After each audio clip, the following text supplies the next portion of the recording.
essentially use your own common sense. That's one of the most important things. Okay. And I'm going to give an example of what I mean by this, if I can.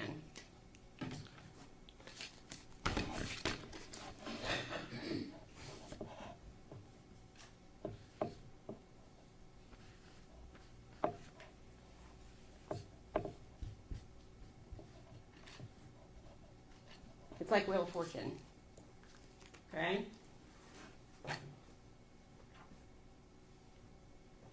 My handwriting's not the best though.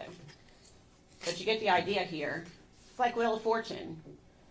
When you see a contestant on Wheel of Fortune and they know the answer to the phrase or the statement, they don't have all the letters when they see that phrase, but they know what the answer is. And if the state has done that, we have met our burden. And it's important to note that it's not beyond a shadow of a doubt. It's not absolute certainty. That is not what is required by the law, by the state of Tennessee. So that brings me to some of the arguments that Mr. Scott has made through this trial. They might be on that same page. Probably should have written it.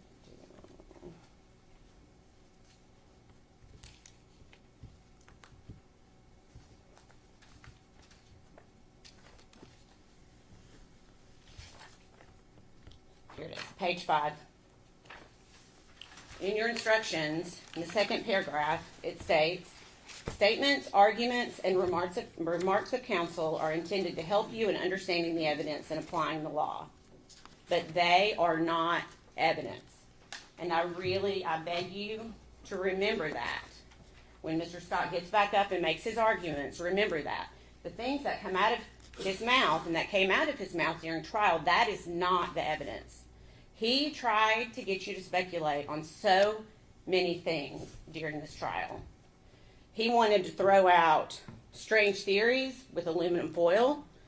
He wanted to throw out a term that doesn't even matter anymore, SIDS.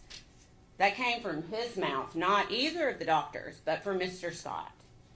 He's asking you to speculate. That is not evidence. I beg you to only think about the items that were put into evidence, the photographs, the recordings, and what came from the witness stand.